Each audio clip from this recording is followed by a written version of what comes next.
When that mistletoe is above, can you Santa driving the sleigh, or was it the Grinch and he got away?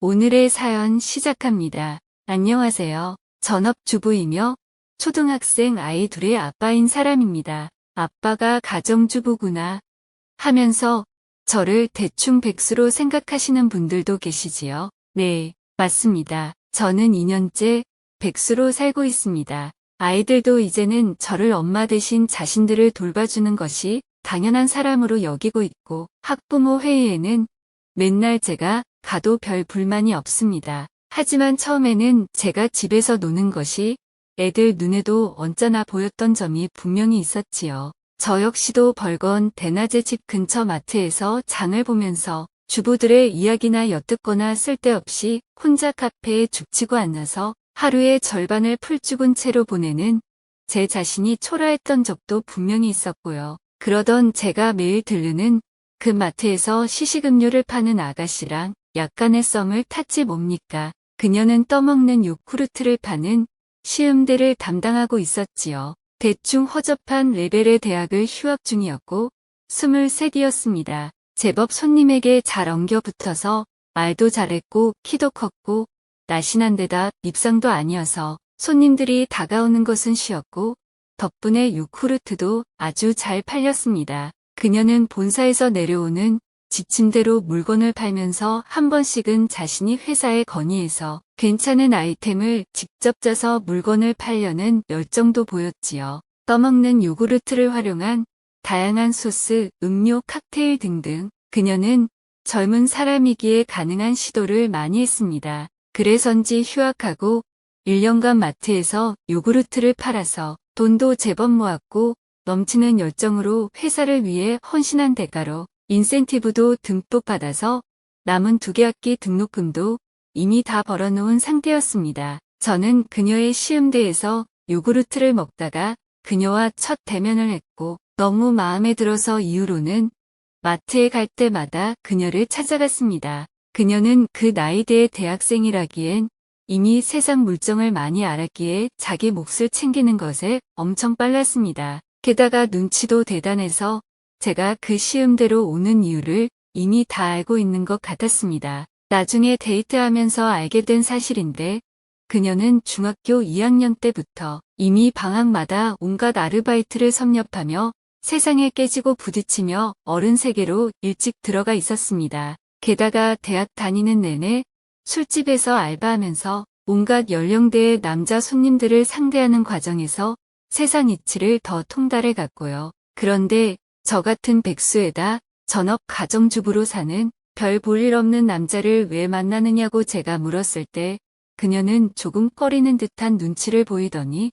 자신은 그 모든 것을 겪어보니 세상에서 귀한 것은 마음 하나밖에 없다는 것을 알았다고 하더군요. 그러면서 저랑 시외로 놀러 갔던 날 제가 사준 플라스틱 반지를 보여주면서 그것이 증거라고 했습니다. 그건 시골 가게에서 산 초등학생들이나 끼는 꽃 모형이 든 투명한 반지였습니다. 아내가 타던 차를 끌고 나와서 그녀와 시골로 놀러 갔던 그날 저는 한적한 시골 마을의 가게에서 음료수를 사다가 그 웃기지만 소박해서 제 마음을 끈 반지를 사서 장난삼아 그녀의 손가락에 끼워주었던 것입니다. 제가 조금이라도 잘 보이려고 가져갔던 그 차는 생각지도 못한 채 오히려 코 흘리게 들이나 끼는 플라스틱 꽃반지를 그녀는 소중하게 마음에 담고 있었던 것이었지요. 그러면서 저는 세상에서 제일 중요한 것이 무엇일까 하는 생각을 나름으로 해보았습니다. 그런데 이상하게 슬퍼지더군요.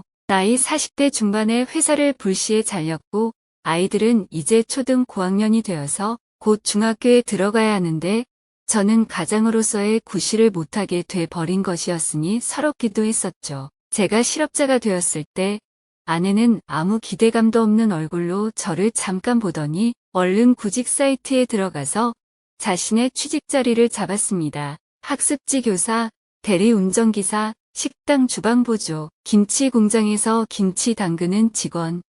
그 나이대의 여자들이 할 만한 것들이 수없이 물망에 올랐고 결국은 그녀의 친구가 운영하는 물건 창고의 격리로 취직하게 되었습니다. 아내는 그나마도 어디냐면서 얼른 그 자리에 들어가더니 매일 오전 6시에 나가서 종일 숫자와 전화와 씨름하면서 물건 상하차와 재고와 입고를 체크하고는 밤 8시에 퇴근하고 있습니다. 그러면서 제가 직장 생활할 때 몰던 차는 자연스레 아내의 출퇴근용이 되었고, 저는 아내가 하루 14시간 일해서 벌어오는 돈 중의 일부를 매달 생활비로 받아서 살림을 꾸려가고 있었던 것입니다. 제가 매일 설거지나 하고 여자들의 즐거운 수다를 등 너머로 들으며 하루 일상을 보내고 나면 물밀듯한 슬픔의 저녁이 몰려왔고, 그러면 저는 아이들이 집으로 오기 전에 얼른 저녁을 지으러 집으로 돌아가야 했지요. 그러던 중에 마트의 요구르트 시음 코너에서 그녀의 다정한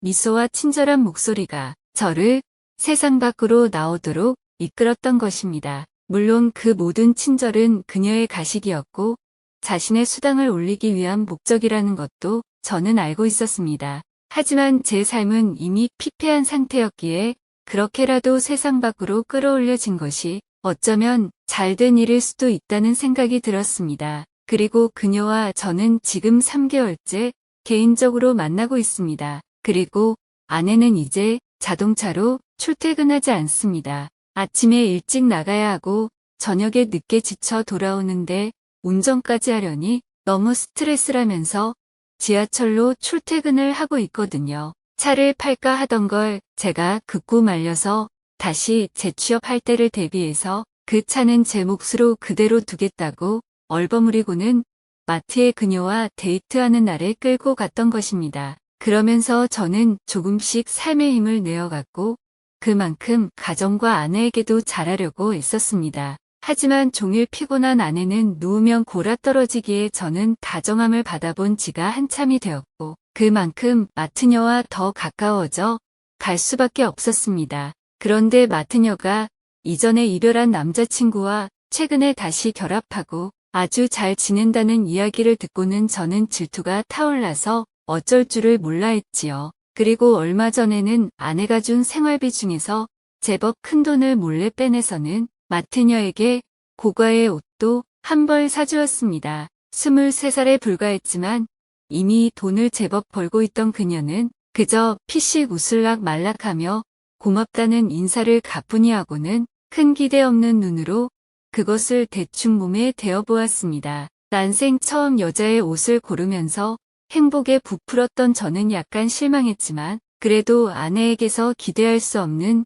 싱싱한 일상의 즐거움을 마트녀와 함께할 수 있다는 기대만은 저버리지 않았습니다. 그리고 어제 그녀와 저는 처음으로 싸웠습니다. 그녀는 더 이상 긴 말할 것도 없이 이제 자신이 마트를 그만두겠다고 했고 그 김에 저와의 이별도 통보했습니다. 저는 헤어지자는 그 말을 흘려듣고 있습니다만 젊은 여자가 못하러 자신보다 20살 이상 많은 늙은 남자를 만나겠나 하는 마음은 한편으로 가지고는 있습니다. 더구나 저는 백수이고 이미 풀이 사정없이 죽은 산송장 같은 존재인데 말입니다. 그런데도 이 현실을 부정하고만 싶어지는 게 저의 실오라기 같은 마음이라고 한다면 제가 너무 비참한 걸까요?